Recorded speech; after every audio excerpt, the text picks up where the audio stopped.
Welcome to this exploration of one of the most unsettling tales. Whispers of what transpired in those foggy streets still reverberate through the passageways of time, and the night of 1893 brought with it something no one could have predicted. This film was made entirely for amusement and is a work of fiction. Any similarity to real people living or deceased is entirely coincidental. That fall, Richmond breathed progress and smoke. The city expanded like a ferocious beast, engulfing farms and changing fields into manufacturing facilities. The James River ran dark, bearing the secrets of human ambition and industry, while chimneys blasted ash that fell like filthy snow over Victorian homes. The New World was born in convulsions of steel and steam during this period of ruthless change, while the Old World perished screaming. Under the flickering light of oil lamps, laborers unloaded crates on the commercial district's piers. The air was filled with the fragrance of moist wood and tobacco combined with something deeper and heavier. There seemed to be an unseen tension on those nights, as though the city itself was aware that something was going to shatter the facade of normalcy. While the south wind delivered a bone-chilling chill, the workers whispered softly and looked over their shoulders, their silhouettes dancing on the brick walls. The Hartwell home, a massive three-story structure with windows that resembled vacant eyes surveying the street, was in the center of the posh neighborhood. Margaret Hartwell lived her life within with the accuracy of. Like a watchmaker, every word is picked with care, and every action is measured. She was well known for her sumptuous meals and her assortment of European artifacts that told tales of a far-off and enigmatic world.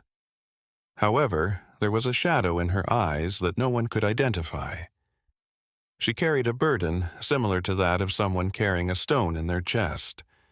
Rumors about late-night get-togethers and visitors who arrived while the town was asleep, while donning hats and black cloaks that covered their faces, started to circulate throughout that season.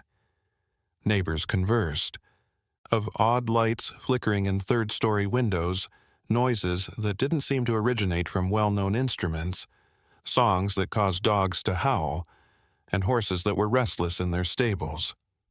However, individuals in Richmond learned early on not to ask too many questions, because the community knew how to preserve secrets.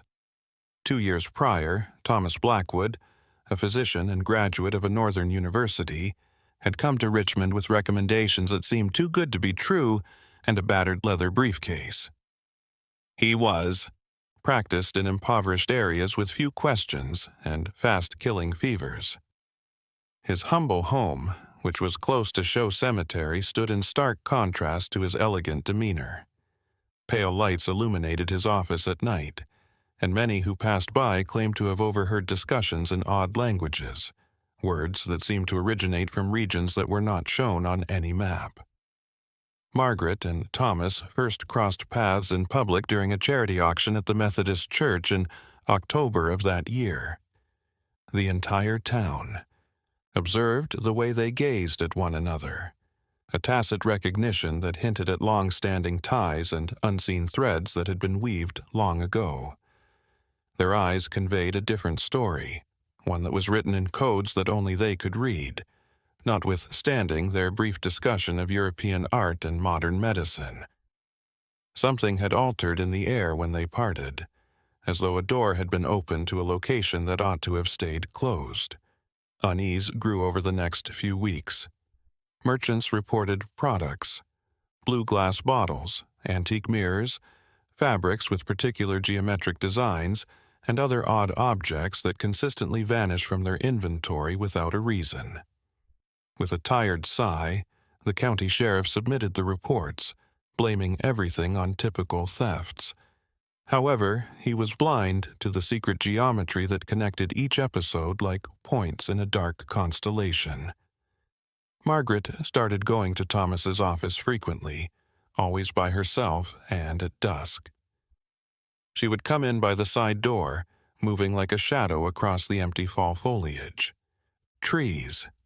It was unclear what transpired during these excursions, but Thomas's assistant saw that he came out of them changed, his hands shaking slightly and his eyes glowing with a feverish intensity as he wrote in journals he kept locked in an iron drawer. His movements had an increasing sense of urgency, as though some unseen countdown was coming to an end. November brought with it a fog as dense as damp cotton, turning Richmond into a maze of twisted figures and shadows. The streets appeared too. Under that white blanket, the city seemed to have vanished into a strange realm where the rules that were familiar to us were no longer in effect. People rushed to get to the shelter of their houses before total darkness fell on the city, and the streetlights created golden halos that barely broke through the mist. Even during the day, the curtains were drawn at Hartwell Manor. The employees started quitting without providing adequate justifications, whispering about ailing family members in faraway locations or abrupt. Chances they couldn't pass up. The chef was the last to leave, and before she did, she told a friend that the air in the house had a thick quality that caused her lungs to burn and her dreams to be filled with unsettling pictures. She described footsteps echoing in deserted hallways, doors opening on their own, and a presence watching from shadowy nooks. Thomas increased the frequency of his visits. He now showed up with leather bags that appeared to be too heavy to hold just medical supplies. Tools. His stance had shifted. His complexion had taken on a pallor that was unsuitable for someone who worked all day, and his shoulders slumped as though he were bearing an unseen load. He didn't say much, and when he did, it sounded slurred, as though his ideas were taking up all of his time. His touch, according to the few patients who still sought him out, was chilly and strange, as though something essential had been taken out of his body. For her part, Margaret appeared to flourish in an odd manner. Her motions acquired a fluid grace that verged on the otherworldly, and her skin radiated a brilliance that was not due to the sun. She started shopping at odd hours, showing up at businesses just before they closed to buy certain things whose function no one knew. Kilograms of coarse salt, candles made of pure wax in particular red and black hues, and ropes knotted in a certain manner. The merchants took her money without hesitation, although they were uncomfortable handling the coins she had left. At the counters. The first occurrence that could not be ignored happened in 1893, in the second week of that dreary month. Despite the caretaker's insistence that he had closed the doors the previous evening, the city center's municipal library, a stone structure, awakened with all of its doors open. No one could identify the strange rearrangements of the volumes within, which were stacked on the floor in geometric designs. There were no smashed windows, forced locks, or indications of forced entry. It seemed as though something had just moved through the walls and rearranged everything in accordance with its own unfathomable reasoning. In an effort to prevent needless alarm, the sheriff set up a covert probe. Looking for contradictions in the janitor's account, he asked him several times, but the man steadfastly stuck to his version. His hands shuddered as he spoke of the sensation he felt when he first entered the library that morning. A vast and ancient consciousness, an oppressive presence that appeared to watch him from every direction. Things shouldn't be there in that ordinary area. The next day, he asked to be moved to another public building. When the fog was at its worst, Margaret and Thomas were more often spotted together, strolling along the James River's banks. Those watching from a distance felt as though they were witnessing something private and prohibited, a ritual that should not be disturbed, as they spoke in low voices and kept their heads close to one another. Their movements were synchronized, as though they were two components of the identical organism moving in accord. Their presence appeared to cause the river's dark waters to react, creating eddies and patterns that deviated from the current's usual course. That week, the temperature fell precipitously, a strange cold that reached the bone through all layers of clothing. Strange dreams, views of locations that didn't exist in Richmond, landscapes made of black stone under starless sky, and impossibly large structures that defied known geometry were all reported. When they woke up, numerous, found superficial scratches on their skin that formed regular patterns, suggesting that something had attempted to write a message on their bodies as they slept. The Episcopal Church reverend made an effort to call for a prayer vigil, calling on the faithful to come together and pray for divine protection against the evil that he perceived spreading throughout the city. However, an unforeseen storm hit Richmond on the night of the event, causing lightning to strike in concentric patterns around the church, compelling everyone to take cover in their houses. December brought with it an unnatural calm, and the Reverend stayed by himself in the pulpit, his voice resonating in the empty room, repeating passages that seemed to lose their strength in that atmosphere, charged with an energy he could not describe. Richmond's streets seemed to absorb sounds, drowning out footsteps and conversations until everything was muffled and far away, as though invisible water had engulfed the entire city. The rodents that typically plagued the alleys nearby had also ceased singing, as had the birds.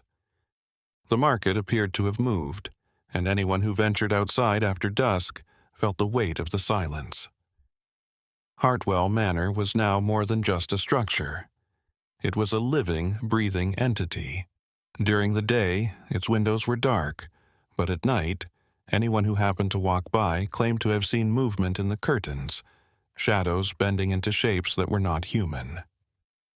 The building appeared bigger than it should have been, its angles defying perspective, as though the surrounding area had been subtly distorted to deceive the viewer's eyes. Thomas had all but given up on his career. When someone did manage to see him, he appeared to be looking past people, his eyes fixated on something beyond the visible plane, and his surviving patients discovered that the door was shut during times that were once assured appointments. He had become much more unattractive. The skin covered his face's bones. His lips were pallid and cracked.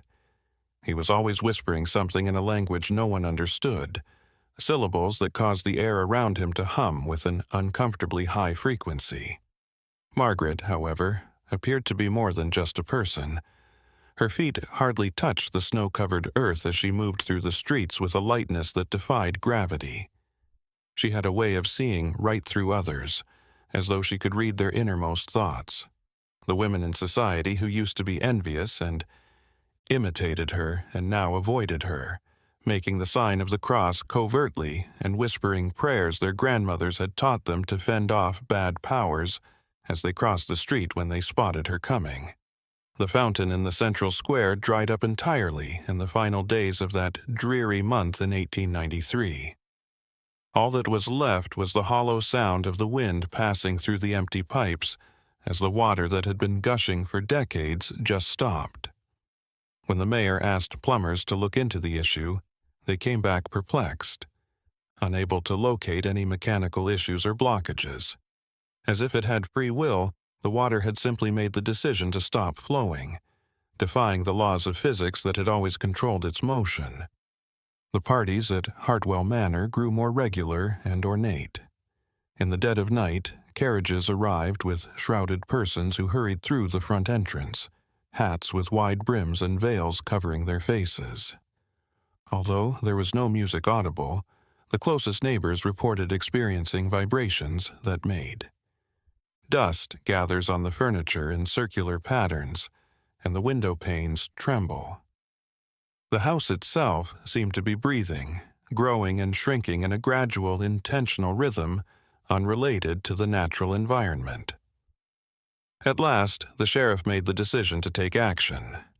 On a gloomy afternoon, he assembled 3 of his most reliable men and marched to the Hartwell mansion in an attempt to learn more about the bizarre happenings afflicting the community.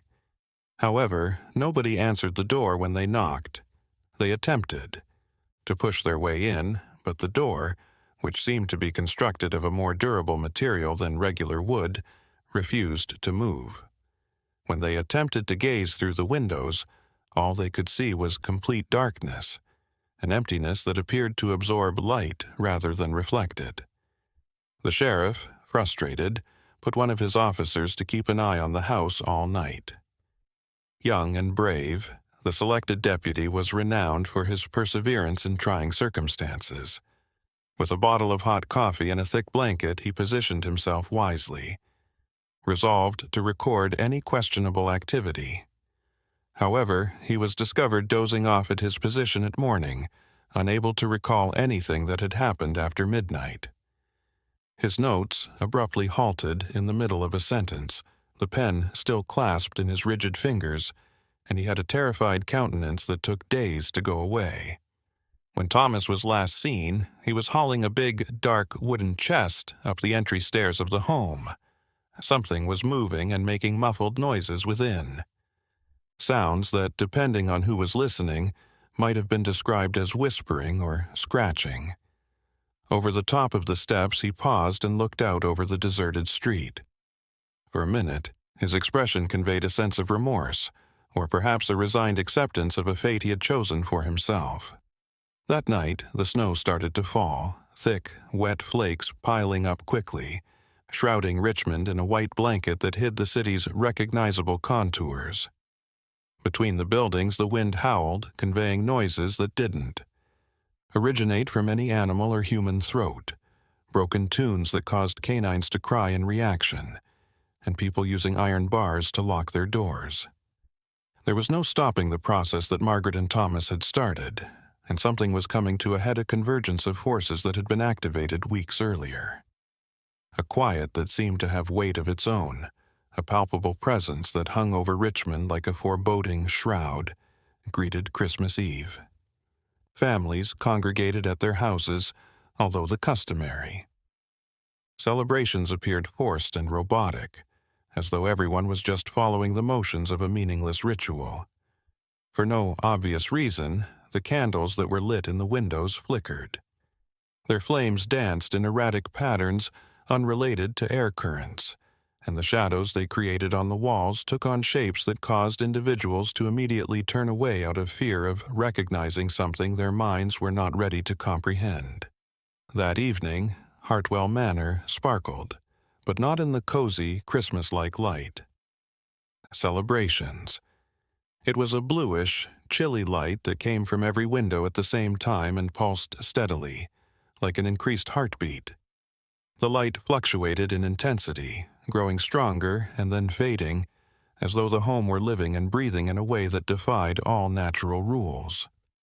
Even though the temperature was below freezing, the air surrounding the property appeared warped, shaking as it happens above superheated surfaces. Margaret was the focal point of everything. Naturally, she had placed herself in the large drawing room on the second floor, which had undergone a total makeover since the servants departed. There was a big empty circle in the center of the room since the furniture had been relocated or pushed up against the walls. The wooden floor was covered with symbols made of materials that lit dimly in the low light, lines that blended together to create intricate geometric designs that appeared to vary depending on the viewpoint. She was dressed in a light-absorbing black velvet outfit, creating a silhouette of her body against the circle's bluish glow from the candles placed at exact intervals. Thomas crouched close to the circle's edge, his hands shaking as he turned the pages of an ancient book that appeared to be composed of something other than paper. When the pages were turned, they made creaking noises that sounded like voices whispering in languages that had been extinct for generations. Despite the piercing, his breathing was labored and perspiration ran down his face. The air was dominated by cold. Reciting phrases that caused the air to vibrate and produce visible ripples that spread like waves on still water, he read quietly. The other presents consisted of 7 hooded figures placed at certain positions around the circle to construct a geometry that would be important to any mathematician. They stayed still like statues. However, they were unable to pinpoint the exact reason. The only sign that they were live things, and not just macabre ornaments, was their coordinated breathing. Under their covers, their faces were veiled, although sometimes, when the light pulsed more intensely, It was possible to catch a fleeting glimpse of eyes that did not reflect light like human eyes ought to. The city as a whole appeared to hold its breath. Even when their concerned owners screamed for them to come out, the animals remained concealed and huddled in their shelters. The horses in the stables banged their hooves against the wooden doors and snorted nervously, their wide eyes displaying the whiteness of instinctive fear that senses danger even, when it is unable to identify it. Their voices blended into a symphony of animal dread that reverberated through the empty streets as the dogs howled in discordant chorus. Something started to appear in the middle of the circle that night in 1893. Its existence was felt as an air pressure that caused teeth to ache and ears to pop, but it wasn't visible in the traditional sense. All of the candle flames leaned in the same direction as the air started to spiral, forming a sluggish vortex that mixed up dust, like accusatory fingers, in the direction of the circle's center. Ice crystals started to develop on the walls as the temperature dropped even further, creating fractal designs that quickly expanded and spread like a geometric virus. Above her head, Margaret lifted her arms. Her fingers were outstretched in a domineering and begging gesture. Her voice joined Thomas's, but the words she spoke were distinct, coming from a language that appeared to predate human language itself, with hissing and guttural sounds that made the skin crawl and the churn in the stomach. The building shook to its core as the 7 hooded figures started to swing gently, a pendulum-like motion that eventually synced with the pulsing, bluish light. Something started to take shape in the middle of the circle. There was nothing firm in it. It was more akin to an absence, a void that set itself out from the surrounding area by being, if it were possible, even more empty. There was depth to the blackness, black layers that appeared to stretch, infinitely within. In the center of the hall, a bottomless pit appeared. It was impossible to look at it directly. The eyes just slid, unable to concentrate. What the senses were attempting to tell was not being processed by the mind. Despite the obvious tightness in her muscles, Margaret moved with grace and purpose as she took a stride toward the middle. The object she was holding was wrapped in a dark cloth and pulsed with its own light, in time with the repetitive pulses that now seemed to come from the mansion's walls. Unwrapping the towel, she saw a black-surfaced mirror that was polished to a shine and had reflections that didn't match anything in the room. The mirror displayed alternate locations, alternate universes, and impossibly shifting landscapes that seemed to be tuned to frequencies that were outside the range of human awareness. Thomas struggled to stand, his legs shaking under the weight of an unseen force bearing down on his shoulders. He went up to Margaret, and the two of them raised the mirror, placing it so that the black surface of the object faced the empty space in the middle of the circle. Something moved between the two forces as soon as they came into contact, mirror and nothingness, a flow of energy that no language could describe. A deep roar started coming from nowhere, and the bluish light grew until it was nearly painful. A single note that caused the blood to beat uncomfortably in the veins and vibrate in the bones. The windows of the mansion broke at the same time, glass, scattering like falling stars across the snow, but there was just a collective whisper, like 1,000 voices letting out a single breath instead of any sound of breaking.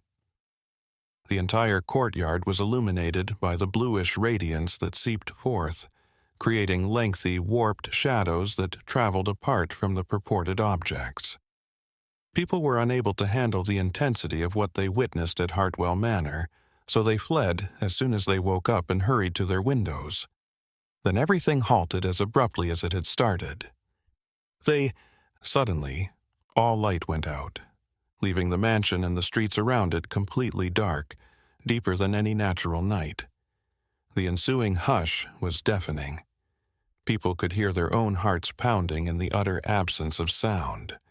Their veins were pulsating with blood, As they walked, their bones made a tiny creaking sound. Richmond found himself frozen in time, between breaths, trapped, waiting for something that everyone knew was coming, but no one could name. The morning.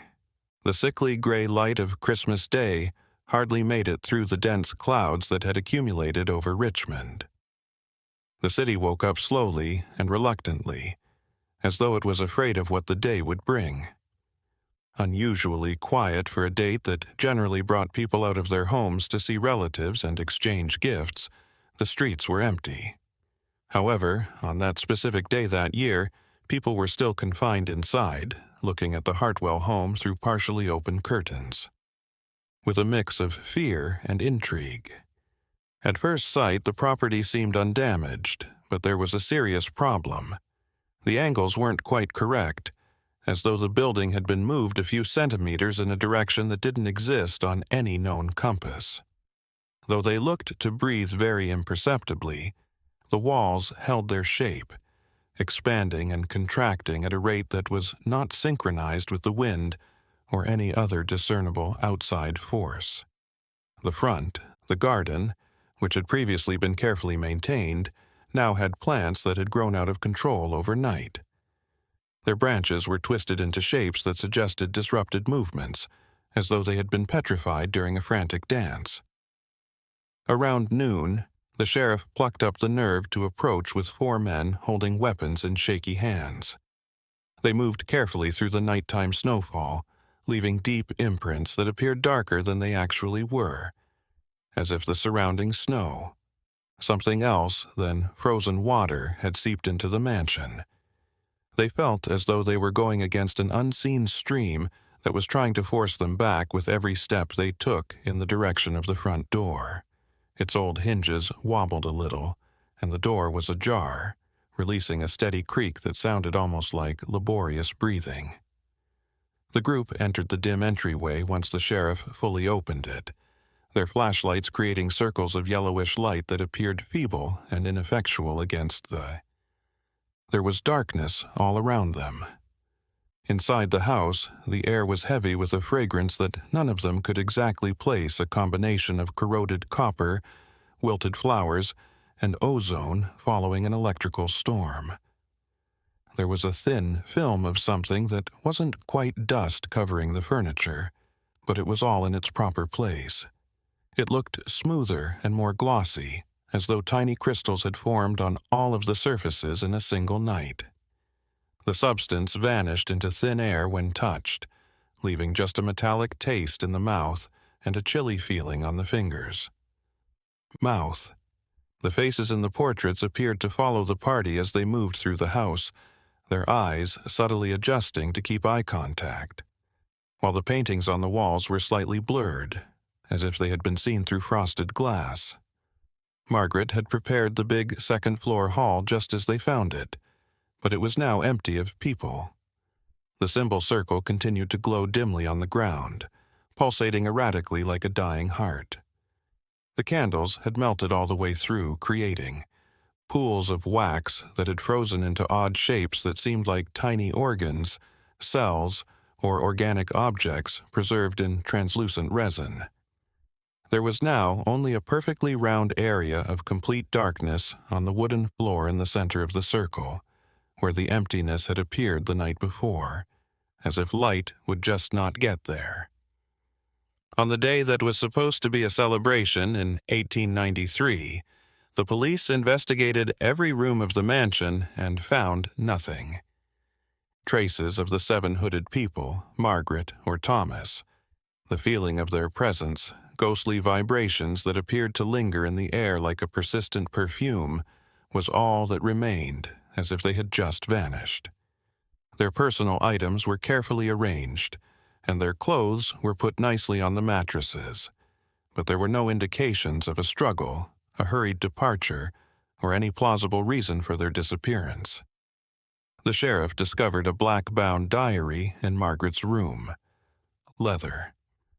Elegant handwriting adorned the pages, but as the notes accumulated over time, they progressively degenerated into desperate scrawls. The latter pages included simply symbols, the same ones that marked the hall's floor, interspersed with broken sentences in several languages, whereas the earlier entries were routine notes of social interactions and weather observations. The final entry was only one line and was dated the night before. We moved to the opposite side of the door since it is open. Reality that we have always been aware of.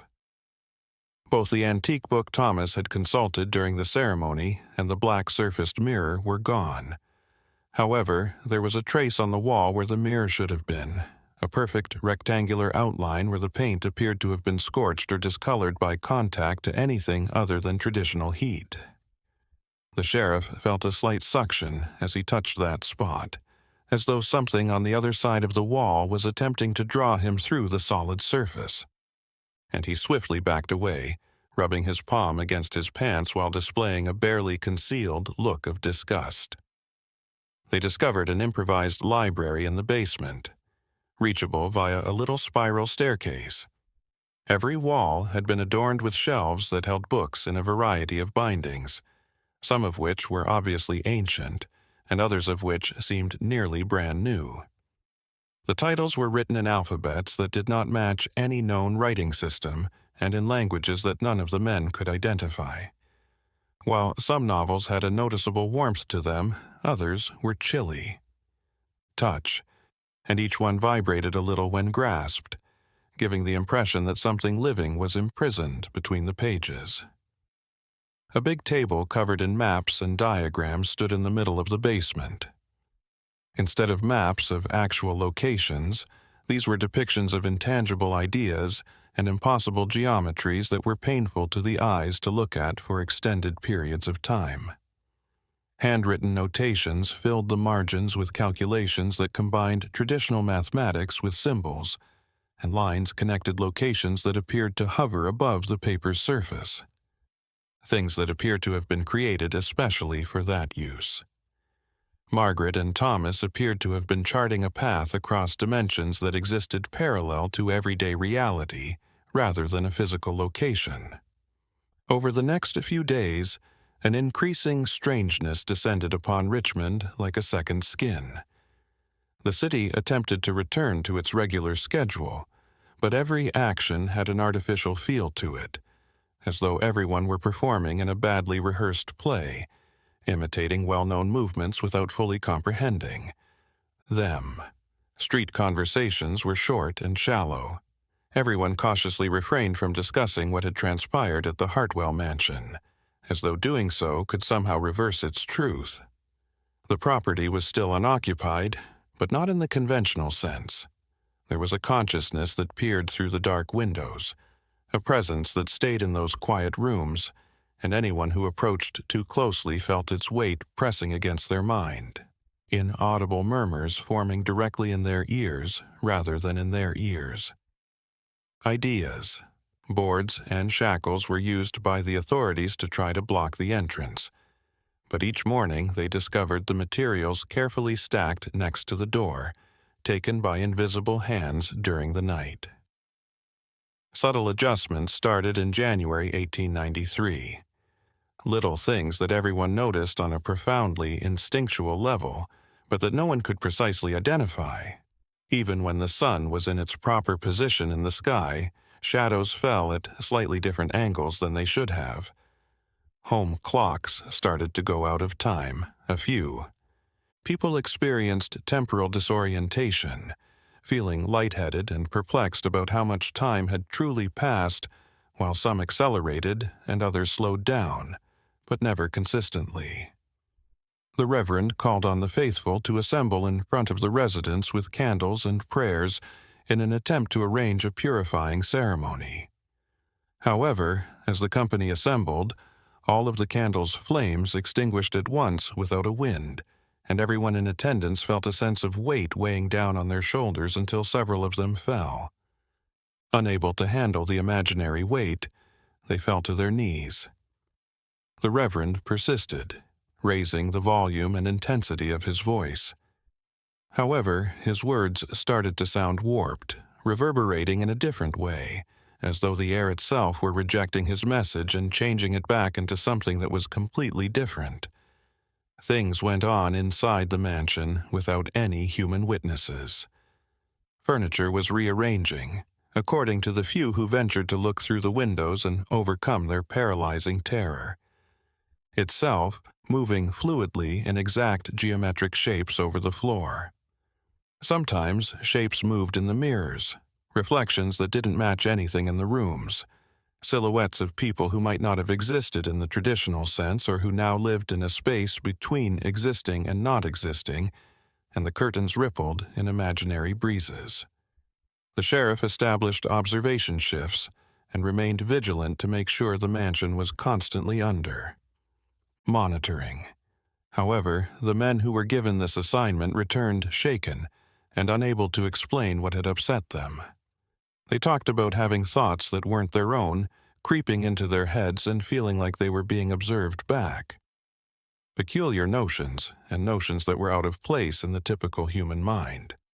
After just one night of watch, some asked to be transferred because they would rather deal with any other task, no matter how risky, than continue to be under the unseen scrutiny of that house.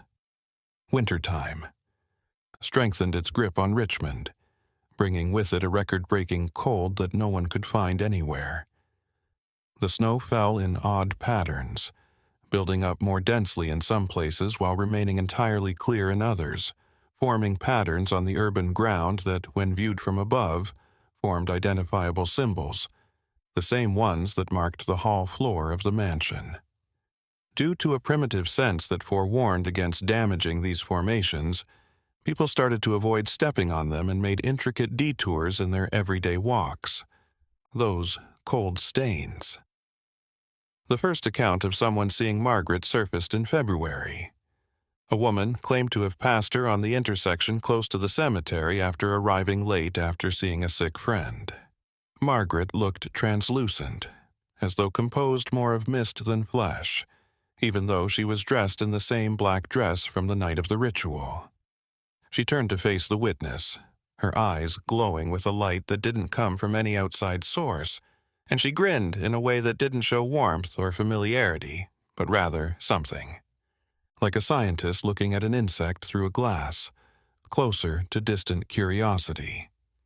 Margaret had disappeared as the woman blinked, leaving just footprints in the snow leading to a solid wall, and then she just stopped, as though she had flown through the brick with ease.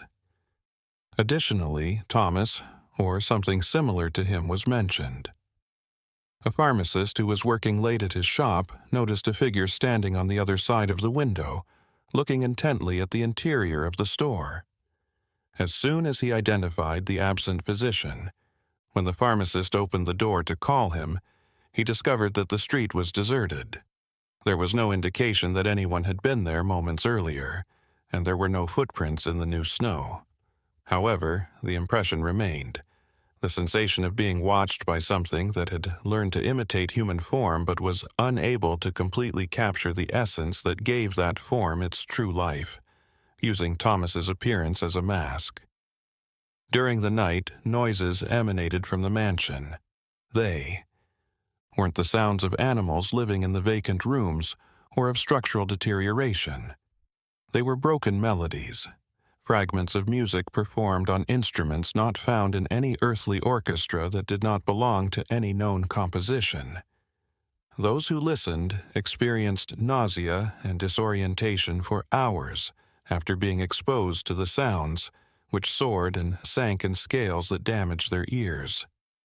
A few locals started having coordinated dreams, all of them seeing the same unreal locations, the same alien geometric vistas that Margaret and Thomas had sketched in their cellar. In an attempt to determine what to do with the mansion, the mayor summoned an urgent gathering of the community's most notable citizens. Some voices called for its demolition right away in order to physically erase the scene of the significant disruption. Others contended that the wall acted as a prison for powers that shouldn't be let loose upon the city, and that demolishing it might unleash something that was already restrained. The meeting went on for hours without coming to a resolution, with each member maintaining stances that evolved as the conversation went on, as though their own thoughts were being swayed by an outside force that cared about how the discussion turned out. No one in Richmond was ready to see the change that came with the arrival of March. With the slow onset of warmer temperatures, the snow started to melt, but not in the way that was anticipated. Rather, the ice evaporatively disappeared overnight, without leaving any wetness or water behind, as though it had been taken up by an unseen, ravenous creature that needed to consume the material that had crystallized. When individuals left their homes, the air had an odd quality, charged with an energy that made skin quiver and hair stand on end. The streets were utterly dry when they woke up. There was a noticeable alteration at Hartwell Manor. These were collections of little aberrations that produced an overall effect rather than significant changes that were readily noticeable. Feeling that the structure was changing from what it had been to something else. All of the windows reflected light in strange ways, producing glints that didn't match the sun's position in the sky, and they all appeared to have multiplied, creating new openings where there had previously only been solid walls. From other perspectives, the skyscraper seemed taller, its towers reaching toward the clouds with an almost natural yearning, as though the structure itself were attempting to reach something outside the atmosphere of Earth. Margaret and Thomas started to show up more often and regularly. Their figures were somewhat translucent but became more solid as the days went by, and they were always seen together strolling the streets after dusk. They quietly carried on with their treks, which always followed predetermined itineraries and traced imperceptible patterns through Richmond's urban topography, without interacting with anyone or answering calls. A few individuals started mapping these routes. Noting them on city plans, they found that when the lines were joined, they formed symbols, the same symbols that kept coming up in every part of this riddle that gradually came to light in front of their frightened eyes. Something unexpected occurred in the second week of that eerie month in 1893. During one of Margaret's apparitions, Elizabeth, a seamstress who worked in a downtown shop, made the decision to approach her. Before it all started, Elizabeth was Margaret's friend, and she had a mix of worry and her curiosity overcame her dread. Based on trends she had noticed, she waited on a corner where she knew Margaret would pass. As the translucent figure got closer, Elizabeth reached out to touch Margaret's arm. Although brief, the encounter was life-changing. Elizabeth experienced a strong, non-painful electric current that carried information that was incomprehensible and untranslatable into words or well-known ideas. She briefly beheld layers of reality via Margaret's eyes. Dimensions piled on top of each other like pages in an endless book, all at the same time as the real universe. She experienced worlds where time ran simultaneously in several directions, where geometry obeyed diverse laws, and where consciousnesses existed independently of physical bodies. Margaret then tugged at her arm. Elizabeth's dilated pupils absorbed the entire iris as she sank to her knees in the street, shaking and out of breath as the connection dissolved. Elizabeth was in shock for 3 days and was unable to. Her mind was having trouble processing what she had gone through, making it difficult for her to talk clearly. When she was able to speak again, her words were rushed and disjointed, trying to explain the unexplainable. She saw Margaret and Thomas as pioneers who had deliberately chosen to go beyond the bounds of human existence, who had discovered a door to something beyond and made the decision to cross it, paying the price that such a crossing required, rather than as individuals who had undergone transformation. They weren't. Elizabeth persisted on discovering areas that the general public was unaware of, whether they were lost or trapped.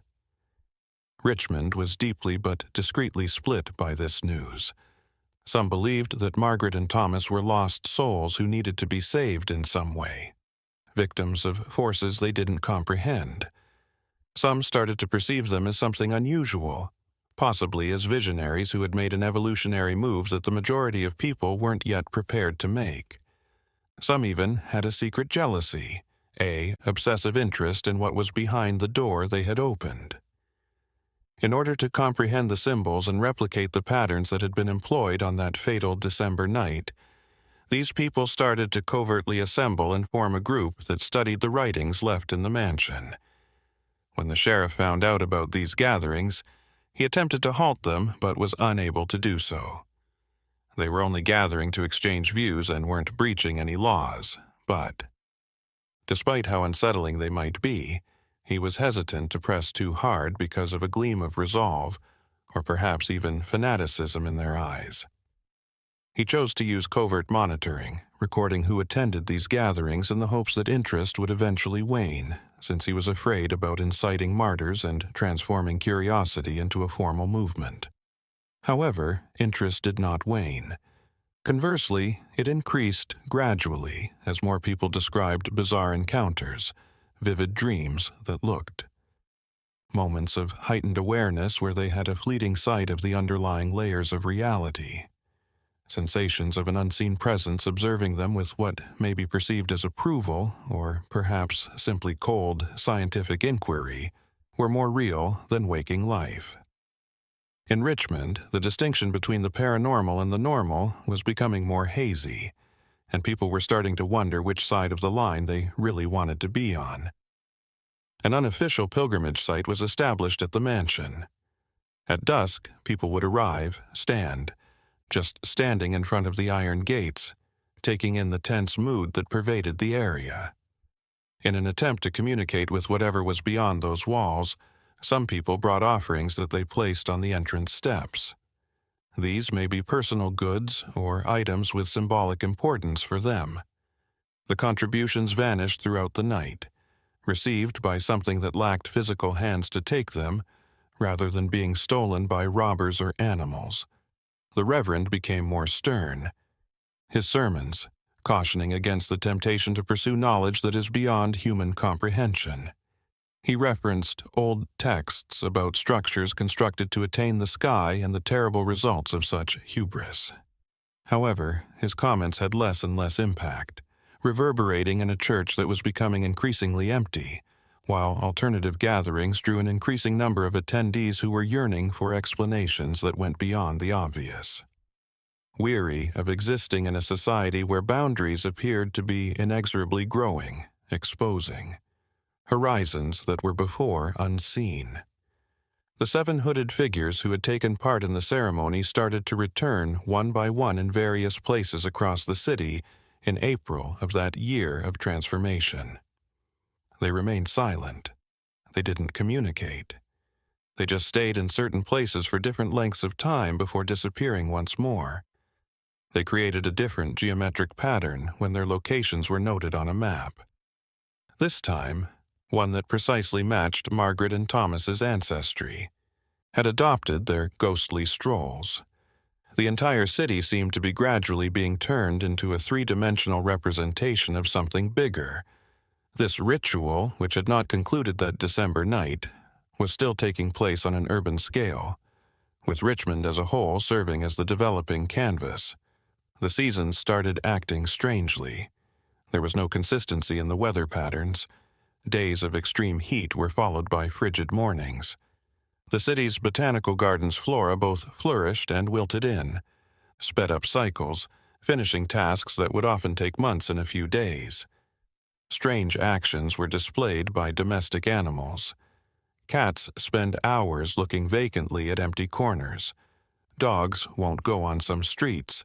Birds that appeared to be too intentional to be just spontaneous, flying in intricate geometric patterns. At last, the mayor took a stand. In order to demolish the Hartwell mansion, he employed a crew of out-of-town laborers who had neither an emotional attachment to Richmond nor any knowledge of its past. He hoped that perhaps the influence would fade if the phenomenon's physical focus was removed. With their tools and equipment, the workmen arrived on a dreary May morning with the goal of destroying that house in a few days.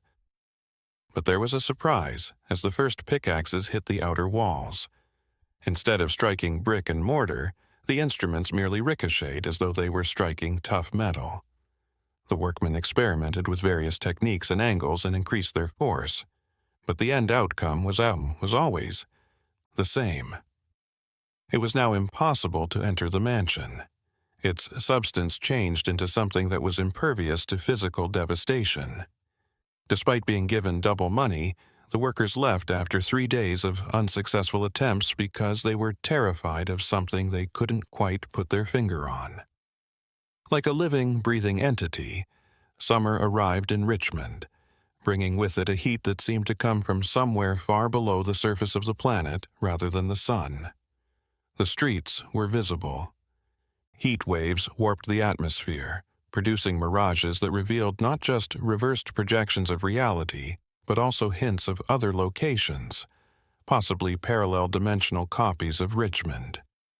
Individuals strolled along the pavements and occasionally peered through these transient distortions, catching glimpses of alternate realities where decisions had been made differently, where the Hartwell mansion had never been built, or where it had always been the beating heart of something far more expansive than anyone dared to identify.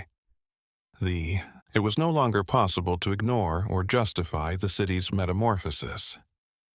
Overnight, entire structures appeared to move, not significantly, but enough to make lifelong locals realize that the terrain they had always known was essentially flawed. When questioned, the owners of a store that had been on the corner for decades suddenly appeared at the middle of the block, claiming that their memories had been altered by forces acting outside of their control. Human understanding. People were lost on daily journeys and ended themselves in places that shouldn't exist, according to any known topographical reasoning, making maps useless as the streets they showed no longer related to actual reality.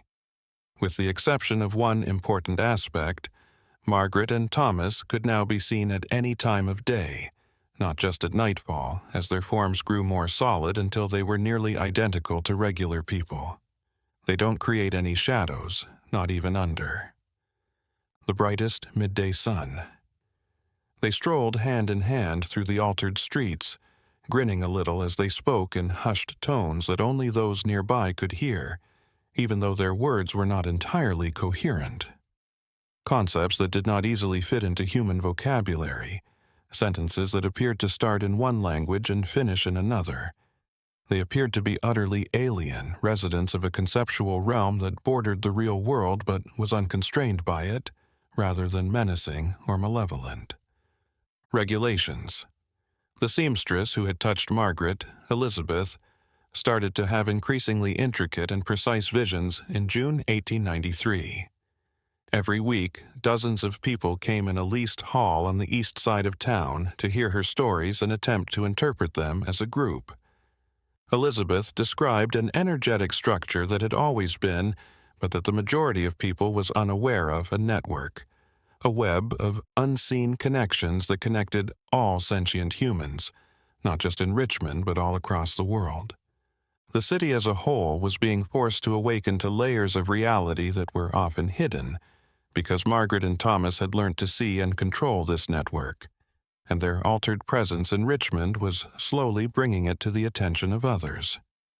Based on the fragments they had managed to read from the texts left in the estate, the group that had gathered around Elizabeth created its own customs, streamlined rituals. Realizing that they couldn't fully duplicate what Margaret and Thomas had done, they didn't try to. Lacked the requisite preparation or understanding, but they made an effort to make light contact with neighboring planes of existence in order to touch the surface of that cosmic web without ripping the fabric separating dimensions. Their studies were meticulous, respectful, and carried out with the same mix of excitement and horror that pervaded all human encounters with the genuinely unknown. Hartwell Manor was now a permanent and operational gateway. Its windows now provided clear vision for those who approached, not the inner spaces, but scenes that didn't belong on Earth, horizons that bent in ways that were not feasible, architectural constructions that were defying Euclidean geometry and gravity, entities that might be considered living but have no distinguishing traits in common with any known terrestrial life form. Occasionally, these entities turned to face the human watchers, their eye-like counterparts staring back with looks that may have been hunger or curiosity, or perhaps just the impartial acknowledgement of one mind by another across a dimensional chasm. The sheriff had given up on trying to keep everything under control. His efforts to bring order to the escalating turmoil were like attempting to hold water with open hands. They just made him more frustrated and produced less noticeable outcomes. Although he kept up a semblance of presence and answered calls when needed, he had come to terms with the fact that Richmond was changing and becoming a way of life that was unlike anything he had ever experienced or seen in any historical document. A few of his own. Men had left their stations and relocated to nearby towns where buildings were still standing where they were constructed. Shadows fell where they should, and reality still followed well-known laws. In their designated spots across the city, the 7 hooded figures established themselves as permanent fixtures. They stopped moving. They only existed as live landmarks that served as spatial anchors. Since they were the only objects that stayed in one spot all the time, people started using their positions as navigational aids. In the meantime, hidden logics caused everything else to change and rearrange itself. Depending on the person, approaching them produced a range of feelings. Some felt a deep sense of calm, others a visceral terror, and still others just a heightened curiosity that had them stay close for long stretches of time, taking in something ethereal that emanated from these silent presences. In an effort to handle the situation as a whole, the mayor called a general assembly of the city. People were crammed in the crowded hall, shoulder to shoulder, all in search of some kind of comprehension or direction. However, when he tried to speak after ascending the podium, his words sounded warped and echoed in peculiar ways that caused different listeners to hear various messages. Some heard an urgent cry to leave the city. Others realized they needed to stay and welcome the change, while others saw something very different. Directions for acts that, given the apparent circumstances, didn't even make sense. The group collapsed into chaos as individuals departed in many directions, each certain they had a clear understanding of what needed to be done without comprehending that there was no longer any chance of reaching a consensus on the shared reality. All across Richmond, plants started to grow in strange ways in July. The pavement fractures gave way to vines that climbed the brick walls in exquisite spiral patterns, their blooms flowering in hues that were outside the usual range of the human vision. Colors that were difficult for the intellect to comprehend. Decades-old trees that had been chopped down reappeared from dried stumps, reaching heights that would typically take years in a matter of days. Their leaves produced thick canopies that filtered sunlight in ways that turned the areas below like natural temples where the air vibrated with untapped potential, and quiet had an almost tangible aspect. On a moonless night, when everything was completely dark, Elizabeth experienced her most profound epiphany. She witnessed Richmond's whole history play out at once, each. Transparent temporal layers had been piled one on top of the other since its birth. She viewed Margaret and Thomas as consciousnesses that existed at several times at once rather than as people who had led a single linear life. Their deeds on that December night were a node in a complicated network of cause and effect that stretched into the past and into the future, rather than a solitary incident. She understood that Richmond's metamorphosis had not started in December, but had always been. Occurring, and that evening had only signaled the point at which the process became apparent and unchangeable. The group's understanding of their predicament was drastically altered by this realization. They were dealing with an awakening, a disclosure of layers that had always existed but remained hidden, rather than an external invasion or contamination of their reality. Instead of changing into something strange, Richmond was showing itself as it always was, beyond the constrained notions that residents held. Instead of opening a door to a different location, Margaret and Thomas had lifted the curtains that kept them from seeing the multidimensional Richmond that coexisted in multiple real-world frequencies. Things outside the banks of the James River started to reflect back into the river. When people peered into its murky waters, they saw different versions of themselves, potential life routes, and the outcomes of those choices rather than their own reflections. In drastically different lives. Others discovered faces etched by catastrophes omitted from the present timeline, while others saw happier alternatives. The river had evolved into a mirror of possibilities, illuminating the wide range of alternatives present in every moment of decision-making, and serving as a constant reminder to everyone that reality was considerably more malleable and negotiable than the physical world's seeming rigidity suggested. Everything that had transpired so far seemed like a mild prelude to the intensification that August brought with it. The atmosphere above, Richmond, was now continuously vibrating, producing a low-frequency hum that was felt in the bones before the ears could detect it. Richmond seemed to be an instrument in a cosmic symphony that went well beyond human knowledge, as if the city itself was vibrating at a particular frequency, tuning into something enormous and mysterious. This vibration pulsed through people's bodies when they woke up, soothed them to sleep, and eventually made them aware that their own biological cycles were syncing, with the pulse that unites all. Day and night were increasingly difficult to distinguish from one another. Although the sun rose and set as predicted, the light's quality did not alter as would be expected. There were times at noon when the city experienced an unexplained twilight. There was an attenuation, as if an unseen filter had been positioned between the earth and the sun, but it wasn't total darkness. Additionally, phosphorescent glows appeared at night from unexpected locations such as water puddles that softly shined stones that pulsed with their own light, and occasionally the air itself shone in blue and green hues that gave the impression that the entire city was buried in an ethereal ocean. With the exception of the fact that they could now be seen concurrently in several places around the city, Margaret and Thomas had almost become physically identical to regular individuals. These were real indications of their existence at different locations in space at the same time, not illusions or light tricks. Time, as though they had mastered the art of being outside of the confines of a single location on the space-time continuum. While one person watched Margaret at the docks, another saw her strolling down the main street. And when they compared their notes, it was evident that both experiences were equally real, taking place in entirely separate places at precisely the same time. Elizabeth had taken on the role of an unofficial prophet for Richmond's evolving community.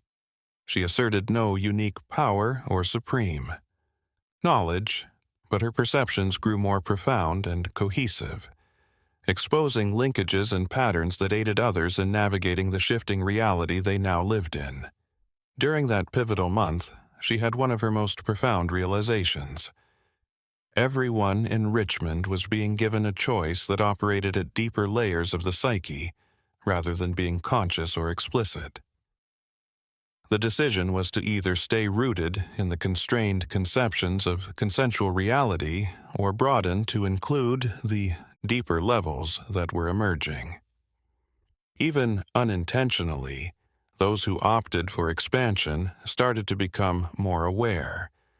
They were able to perceive other people's emotions from a distance, through direct transmissions from consciousness to consciousness rather than through facial expressions or body language. They had a glimpse of things before they happened, not in-depth forecasts of what would happen, but feelings of possibilities bringing to life the instant that potential gives way to manifestation. They saw how every action rippled through the unseen framework that linked everything, creating cascading consequences that extended across reality in concentric waves, as Elizabeth had explained in her description of the web of links. Richmond became more antagonistic toward those who opposed change and clung tenaciously to their outdated ideas about how the world operated. There is merely an increasing contradiction between their perceptual frequencies and the frequency of thee. It now caused the city to tremble. They suffered from persistent feelings of being out of sync with everything around them, sickness that had no apparent medical reason, and constant disorientation. Eventually, a large number of Richmond residents moved to other places where reality continued to function in accordance with well-known principles, and where the general agreement on the essence of existence remained unaltered. The original architectural shape of Hartwell Manor had been entirely surpassed. Seeing it now was like to noticing a point of singularity, the intersection and blending of several realities. On a certain level, its physical structure was still present, but it was obscured by so many different iterations and expressions that it was impossible to identify its actual form, assuming such a notion still had any relevance. It pulsed optically, its windows acting as portals through which unimaginable landscapes could be sensed as much as seen, as if simply gazing through them was to experience those foreign locales to some extent. Something that would live in the collective consciousness of those who stayed in Richmond occurred in 1893 during the third week of that pivotal August. The 7 hooded figures who had stood still in their assigned places for months started to move in unison. They all moved in perfect unison toward Hartwell Manor, gliding instead of walking with their feet off the earth. People paused their activities to observe, feeling on an innate level that something important was going to happen, that the process that had been going on since December was about to reach its conclusion. Margaret and Thomas also came together at the mansion, their simultaneous manifestations disintegrating into solitary forms as they went side by side through the iron gates and up the steps, which now appeared to be composed of solidified light rather than stone. They were followed by the 7 hooded individuals, who formed a quiet procession that exuded a deep feeling of purpose, the primary. Despite the building's clear physical restrictions, the door opened unaltered to expose a bright emptiness rather than a dark vestibule that seemed to go on forever inward. From the outside, Elizabeth was drawn toward the mansion by an unstoppable force, joining scores of other people who had accepted the metamorphosis. They remained silent. They had no plans. They just moved as though driven by a group instinct that went beyond deliberate personal choice. The sheriff observed from a distance. His palm was resting on his gun holster, but he made no attempt to step in, knowing deep down that he had transcended the threshold at which human authority could still have any bearing on what was happening. The group crossed the boundary between the ordinary and the remarkable as they entered the mansion. The measurements inside were completely different from those outside.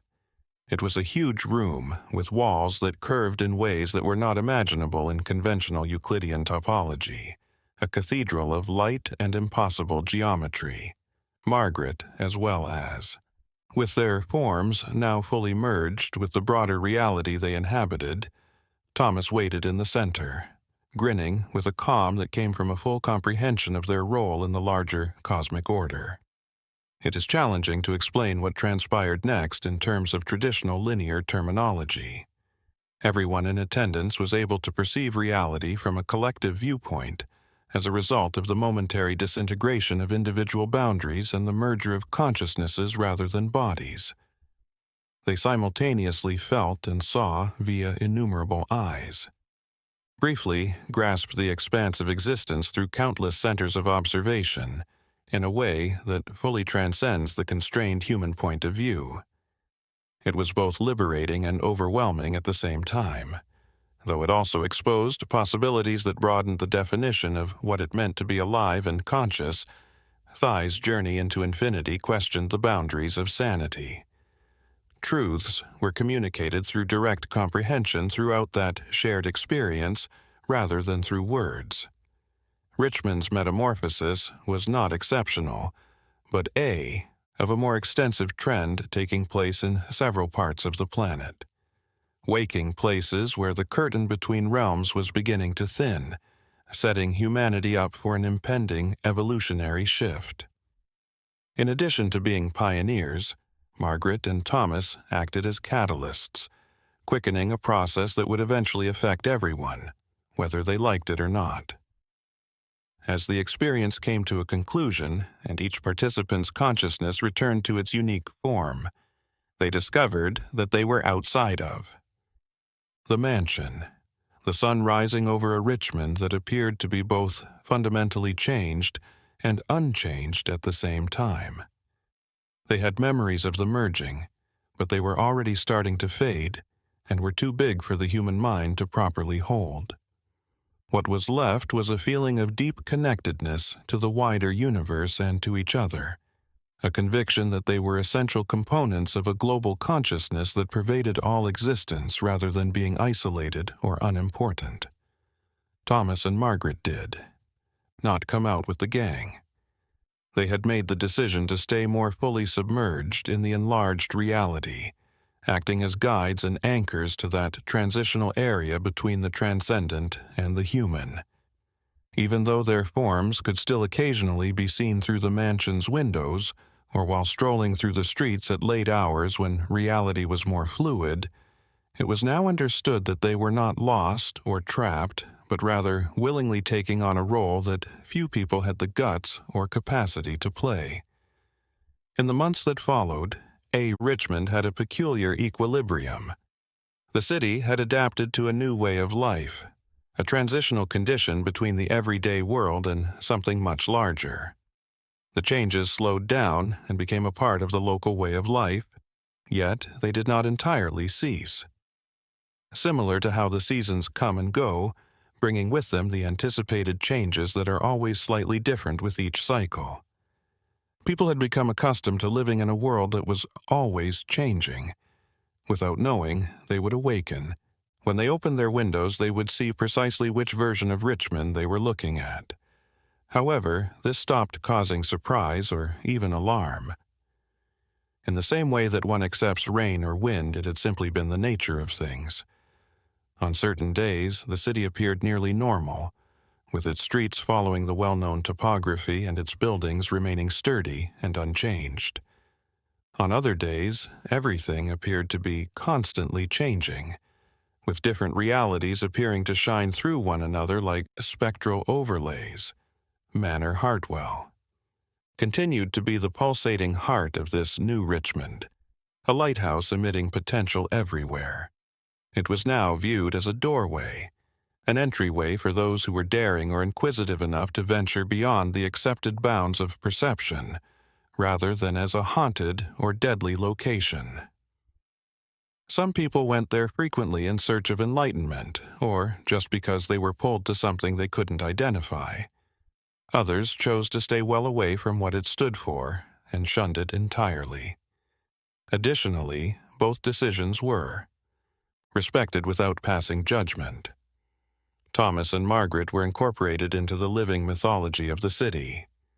They were the subject of stories, each of which added layers and interpretations until it was hard to distinguish reality from collective imagination and fact from fantasy. Maybe it didn't matter. It's possible that their importance came from what they stood for, the doors they opened, and the issues they made everyone face regarding the nature of existence and the boundaries of what is feasible. Elizabeth's visions persisted, but she eventually figured out how to better incorporate them into her day-to-day activities. She utilized them as guides, compasses that indicated directions without prescribing particular routes, rather than being devoured by them. The circle that had grown up around her became a larger community of people who all understood that reality was more amazing and complicated than they had ever been taught. After retiring, the sheriff gave his badge to a younger successor who had grown up during the transition and was only familiar with this flexible and complex version of Richmond. The shift was seamless and organic, a recognition that people shaped by the old world order had limitations in their capacity to deal with the new, and that new realities required new viewpoints. Each season brought new discoveries and shocks as it progressed through its cycle. When autumn approached, the leaves fell in patterns that, when observed from above, formed symbols. Winter arrived, snows that sounded like gentle tunes in the breeze. Summer warmed the earth with a heat that appeared to emanate from both within and outside, and spring brought forth flowers of colors that had not existed prior to that first transforming December. Richmond gained recognition as a unique location and a point of convergence where the boundaries between worlds were less rigid than usual among individuals who were sensitive to such things. Occasionally, travelers would visit. Some were looking for what had been awakened there, while others were just calling without knowing why. Why? The city accepted them and let each of them navigate the layers of reality that now coexisted in that special place on their own. What transpired that December night in 1893 is still a mystery with many different interpretations and points of view. Maybe that was exactly what was required. It was a mirror in which every spectator saw something different rather than a single, unchanging truth. Something that spoke to their own most profound concerns about life, awareness, and the hidden. Possibilities that lurk beneath the surface of daily existence. They claim that although the mansion's shape and character are continually changing, it is still there, and occasionally visible, occasionally invisible. Margaret and Thomas carry on with their everlasting treks. Guardians in silence of a threshold they once passed, but decided not to fully return to or give up. They reside somewhere in the middle, beyond these straightforward classifications, neither here nor there. And Richmond is pulsating and breathing with its possess several lives. In harmony with the larger cosmic rhythm, the city has learned to dance on the boundary between the known and the unknown, between the solid and the fluid, between the human and something that has no name yet, but that everyone who lives there feels pulsing through their veins with every heartbeat. This was a trip through one of the most eerie mysteries a city might encounter. A tale that serves as a reminder that reality could be far wilder and more amazing than our everyday routines permit. For us to see. Consider subscribing to the channel if you liked this journey into the unknown. If you were moved by the narrative, please like it and let us know in the comments what you believe actually transpired on that pivotal night in Richmond. Until the next tale that pushes the boundaries of the commonplace.